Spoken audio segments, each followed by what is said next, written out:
Okay, this is Stephen Key. Welcome back to inventRightTV. And during this video, I'm going to talk about how these two guys saw a problem, came up with a solution, and brought it to market. So please watch this video and learn how they did it.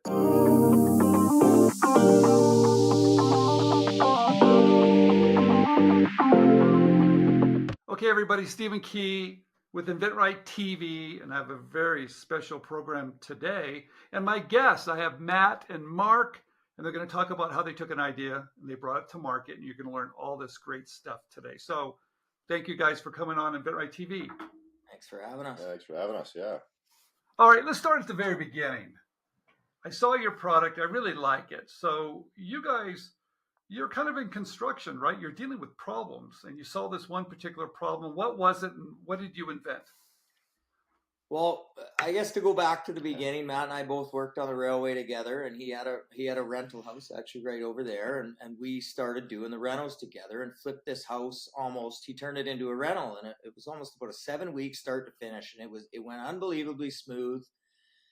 So we decided, like, hey, we could make some money if we go flip a house. So COVID happens, the house across the street comes up we found it, got it at a good price, and same thing, about 8 weeks, start to finish. And of course, you run into little issues, and then we get to the final stages, and they always take a little longer than you think. And here we are, paint the ceiling, and we go to put this ugly old vent back in, the original off-white yellow vent with ugly screws, and we can't screw it in. Like, I'm sure many people have had this issues, and so we ended up gluing it, taping it, wedging it up there, thinking this is awful for the next person taking it out. And we looked at each other and we're like, there's got to be a better way. And then, we kind of looked and tried to research if there was something out there that was a simpler way to do it, and we just couldn't find anything. So we're like, we got to do something about this. So that's kind of the start of our journey. Yeah. So we came up with an idea, and I almost think you manifest everything that happens, and we manifest. We work together on the railway. We ended up like, we need to work together so we can spend some time on this. We get a trip, and then they deadheaded us home. So we had 8 hours together, the two of us on a second engine, and we ended up going to work and made a couple calls. We got the ball rolling with a patent. Kind of the first thing before you want to tell anybody your idea is to get the patent and protect your idea. Well, we'll get there. Let's don't jump too far ahead. So you're looking at this problem, and you did some homework. You had mentioned that. How did you do the homework? Did you go online to try to buy something that was a better design? Because that's kind of an old. I mean, no one's really reinvented that vent, have they? Exactly that. We went online. I think we had the idea of friction fit. Like, we figured you'd collapse the side. We knew the idea without knowing what it was, but it was going to be a friction fit. And when we went on there was something else close. It was more of a magnetic system, and you looked at the reviews, and they weren't all great. Like, it wasn't a perfect system. And we saw the opening for this one, and we just thought, how simple would that be? You don't have screws hanging out of your ceiling. So this is a vent. What's this vent for? Just so we're clear, we're going to show it here also too. This is a vent for your for heat, right? Yeah. So on a house with forced air heating, got it. Heating or cooling, you've got register covers, and the typical size is a 3x10 and 4x10, and then you've got a bunch of different other size grills, like your return air vent. There's a bunch of other size, but the main two are 3x10 and 4x10. How many vents are in a house? Quite a few, right? They're everywhere. Anywhere from 10 to 20. I think we did the rough math at some point, and I figured between Canada and the States, there's about 870 million vent covers. roughly, give or take. Doing the math on that one was probably pretty fun, wasn't it? Yeah. All right. Rough. Okay, so you see there's a problem. The existing products out there are not great. And are you guys inventors? How did you come up with something that was better? Matt, all his life has been that entrepreneurial thinking of ideas. He's come up with a bunch of great ideas, and he's kind of went, but I think when we looked at each other and thought of this idea, we thought there was enough demand for it. There wasn't out there. But wait a minute, Matt. Okay. You must be good working with your hands. How did you build the first prototype? Yeah, so the first prototype, we found a company out of the States. We actually researched quite a few different companies, ended up settling on one that we kind of had a good feeling about, and it turned out to be the best relationship going. So once we had the CAD drawings and the prototypes done, we received the prototypes. There's definitely a lot of steps. Like, it took us probably about a year and a half to really get the idea. How'd you find this company? Just online. Everything we kind of found was through the internet or through different sources. We interviewed a couple different places and guys, and at the end of the day, we went with the guy that we felt was the best. What's the name of the company? The name was Lime Design. Design 3D. Yeah, so they're out of Florida. Okay. So once all that went through, we ended up kind of finding BSense and our manufacturing plant through that. So yeah, they introduced us to a few manufacturers, and then out of them, I find the best way, you got to go with your gut. You got to meet people face to face, talk to them, and it was like we met G at BSense, and right off the bat, it was, you just got that good feeling about him, and he's lived up to everything since we've gone with him. And okay, so BSense, they're your manufacturer, and they took it. How easy was it to work with those guys? He's been incredible. Even from the very start, when we first met him, we had a couple design issues that we had to kind of go through, and they literally can take a product, same thing. They can do all the CAD drawings and the engineering side of it. So we actually had to modify our product a little bit to make sure it was, exactly the way it was supposed to work. So yeah, but they do packaging, they do everything, right? So it's just such a streamlined process of simplicity, really, working with them. So yeah, I've noticed that, getting a prototype is one thing, but getting a prototype that's going to be manufactured is a different story. It's very different. That's why sometimes it's best to go to a company like BSense and go, look, you're going to design something you're going to manufacture for me. Absolutely. Right from the start. That way you've kind of maybe saved yourself some time and money. So these guys, they manufacture. Let's talk about that process. Now, I'm sure they're here in the States, but they manufacture overseas. Okay, everybody does. I know that. But they handle all of that for you, so you don't have to call someone that doesn't speak English. I mean, is that the way that works too? Yeah. So G is kind of the main guy. So he's our guy. He actually lives out of France. His wife is from China, so I think that's where that connection started to happen. Okay. But having said that, yeah, their plant is based out of China, so everything that we've done is through China, and then just get it shipped straight DDP from China right to our warehouse here. Yeah, and it was any issues, we'd have a meeting with G, regular meeting. We're obviously on different time zones. We'd set up our meeting, and it's funny because everything we'd say to G, we'd be like, did he get all that? And he always had it all. He must have taken notes or replayed it, but he was like, every time we asked for something, it happened in a timely fashion. So it wasn't like, you wonder, like, he got all that, right? And he's like, yeah, he got it all. Yeah, very dialed in. Yeah. Proofs in the pudding. Yeah, I think there's something about working with people that have been in a certain industry for a certain length of time. Yeah. They do it over and over again, so they kind of know where the road bumps are going to be. And it's nice that they guided you that way. Okay, so you've got this great product. It's being manufactured.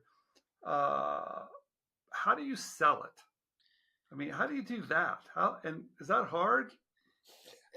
A little bit, yes. Like we feel like there's nothing out there like it. So it's like our greatest challenge right now is letting the world know about it. Like, I can't tell you how many people I talk to. Probably maybe 10% are like, I don't know what you're talking about. And the other 9, you're like, hey, I know exactly what you mean. Or I've got 4 hanging out of my basement right now. And it's like, so a lot of people have this issue. I don't think people wake up in the morning thinking about vents and register covers. But when you give them that visual, we do. When you give them the visual reminder of a vent hanging out, or just how ugly they are when they got the screws or the off-white ugly, and then you put ours next to it, and the simplicity, people connect with it. So it's this slow burn, and it's like a snowball growing. It's starting to go, and our sales are steadily increasing. But it's social media, Instagram. I actually watched your video the other day on cold calling, and I wish I would have watched it before, but a lot of things you said I learned naturally by trial and error. And it's exactly what you said. You connect. You don't go straight to selling your product. you build a relationship first, and that's those key things. Yeah, creating demand probably takes a little bit longer than people realize, right? And it is about relationships. So, and doing it organically is really, really smart. I think you guys are smart to do that. That's why you're on inventRightTV. You're going to do it organically. We're going to talk all about it. All right. Protection. Everybody's worried about protection. What have you guys done in terms of protecting it? So that train trip we worked together, that's where we called Inventor Canada, and from there we had the decision to go for the patent, which isn't cheap, and we want to go Canada, US.